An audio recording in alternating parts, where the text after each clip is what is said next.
قاضی ثناء اللہ صاحب پانی پتی نے جب تفسیر مظہری لکھ رہے تھے اپنے شیخ مرزا مظہر جان جانان کے نام پر تفسیر لکھ رہے تھے،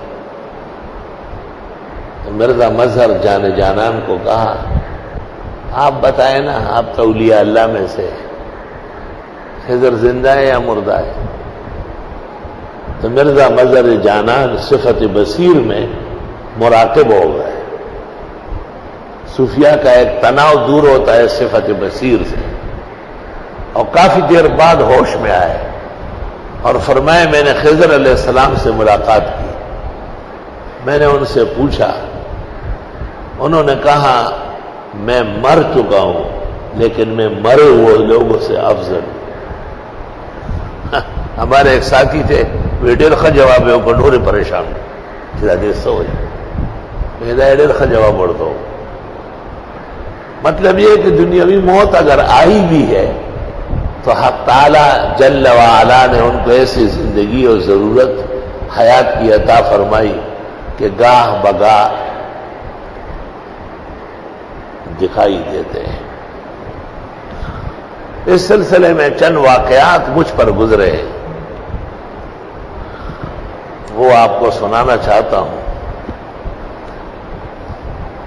سب سے پہلے واقعہ یہ تھا کہ میرے جو بھائی زمین پر تھے، جو پہلے سے یہاں لوگ رہ رہے وہ جانتے ہیں، 2 سال پہلے 1 سال پہلے مر گیا، اس کو سانپ نے ڈسا تھا، اور ہم ایک جگہ لے جا رہے تھے جہاں پر سانپ کے ڈسے کو دم کیا جاتا ہے۔ میری والدہ صاحبہ بھی تھی، وہ بہت رو رہی تھی۔ بس کو رکوایا ایک مسافر نے، اور نیچے اترا ایک آدمی، اور اس نے میری والدہ کو کہا کہ اماں آپ مجھے 3 دفعہ کہے کہ اس کو دم کریں، اور پھر اس نے دم کرنا شروع کر دیا، اور میرے بھائی کو کہا سیدھا واپس گھر جاؤ، سکورتا نہیں اس مار مار نیچے ختم دیا، وہ بالکل ٹھیک ہو گیا، یہ اکھڑاس پانے میں بس واپس گئی چھتا درگاہ تلہڑ نشی فقیر بابا دروان التا دم دیر مشہور درا گئی۔ یہ ایک واقعہ تو اس زمانے میں جو اسکول پڑھتا تھا، اور بھائی کو چونکہ سامنے ڈسا تھا، وہاں ایک مزار ہے فقیر بابا علیہ الرحمت، وہ عام مزار ہے جیسے قبر ہوتی ہے، درخت کھڑے ہیں، وہاں ٹیلا میلا کچھ نہیں، کچی قبر ہے۔ ان کے جو بزرگ ہیں آس پاس وہ دم کرتے ہیں، اور اس سے آرام ہے۔ اس نے کہا پریدئی فقیر بابا نور فقیران نہ کھولے زئی کھولتا۔ دوسرا، یہ مینار ہم اس طرف بنا رہے تھے اور کنواں ادھر کھود رہے تھے، اور ہم بہت پریشان تھے۔ تو ایک آدمی آیا، مجھے کہتا ہے میں تمہیں جگہ بتاتا ہوں، یہاں کھودو میٹھا پانی نکلے گا، اور تم تو خود لوگوں کو کہتے ہو کہ مینار مسجد کی دائیں طرف ہو، محراب سے دائیں بائیں طرف، کیونکہ اس میں اذان ہوگی اور اذان خان ہمیشہ محراب سے بائیں طرف ہوتا ہے، یعنی مؤذن یہاں نہ ہو، یہاں کھڑا ہو، الا ان یؤذن عند الخطیب باذان الثانی، وہ علیحدہ ہے، وہ بین الیدین الخطیب ہے۔ اس کے علاوہ جو 5 وقت اذان ہے، سنت طریقہ یہ ہے کہ مسجد کے اندر بائیں طرف ہو۔ تو مینار ادھر کر دیا ہم نے، اور کنویں کی جگہ اس نے بتائی، وہاں ہم نے کھدائی کی، پانی میٹھا شیرین نکلا۔ لیکن جس وقت وہ آدمی روانہ ہو گیا تو میں طالب علم بعد الظہر میں یہاں سے نکل کے اس طرف گیا، تو میں طلباء سے کہتا ہوں کہ اس آدمی کو لے آؤ نا واپس، چائے وائے پلاتے ہیں، اتنا پیارا مشورہ دیا۔ طلباء مجھے دیکھ رہے حیران ہو رہے، ایک دوسرے کو کہتے ہیں کہ حضرت کو کوئی اثر ہوا ہے۔ وہ یہ سمجھتے تھے کہ کوئی آدمی نہیں ہے، میں دیکھ رہا ہوں کہ وہ سامنے غائب ہو گیا۔ میری غلطی یہ تھی کہ مجھے خود دوڑنا چاہیے، اس وقت صحت مند تھا، دوڑ دھوپ جانتا تھا۔ آدمی نکل گیا، برکات سب اس کی قائم دائم رہی۔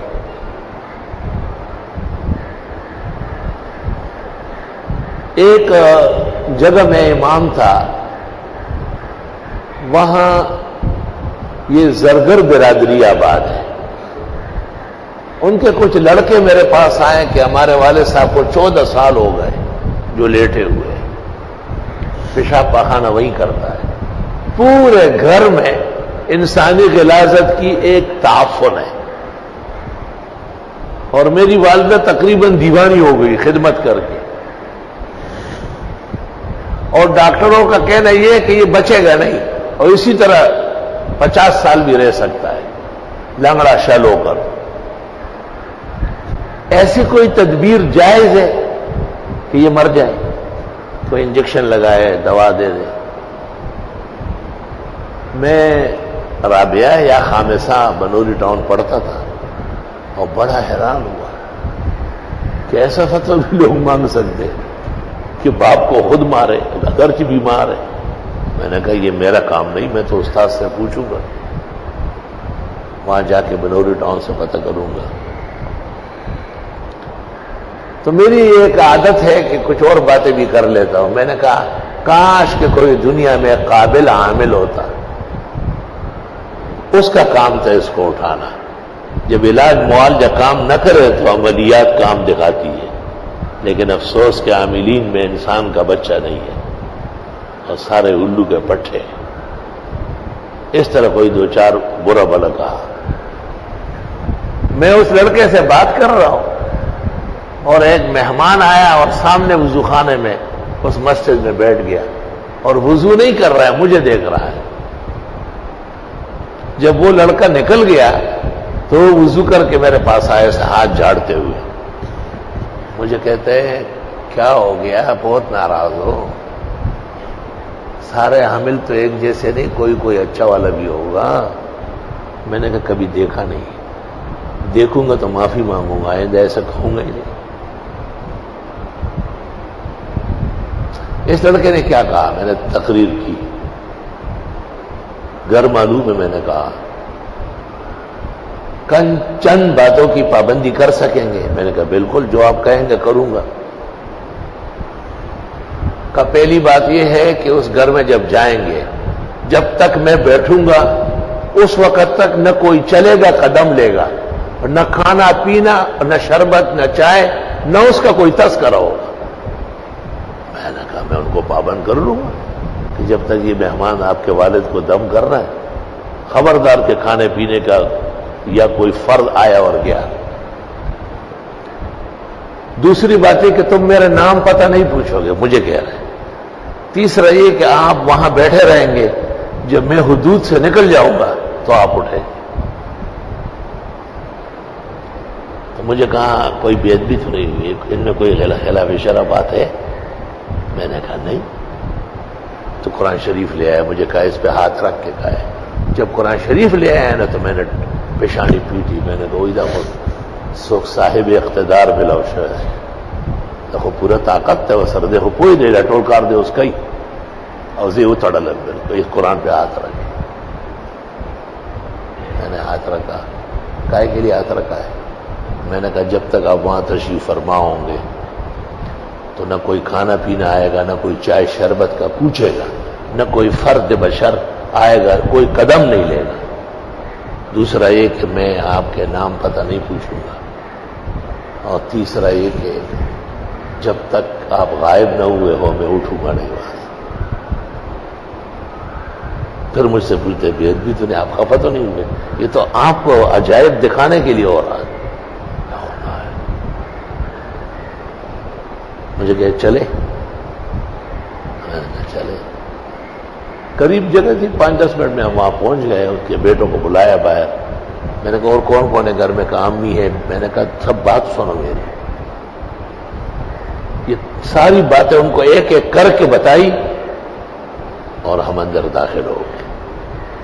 جب اندر داخل ہوئے تو وہ ایسے پنجوں پہ ہو گیا اور اس کو کہتے ہیں یہ کونا توڑو، یہ کونا توڑو. ہر کونے سے کمبل نکلتا ہے، اس میں سڑا ہوا گندا گوشت کا پھینکو باہر.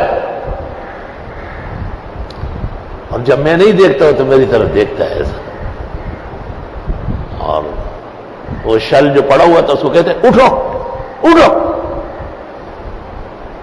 14 سال سے پڑا ہوا تھا. وہ اٹھا, کہا دیوار پکڑو, دیوار کے ساتھ ساتھ چلو. اٹھ گیا. جب دیوار ختم ہو گیا کہ خود چلو, روانہ ہو گیا.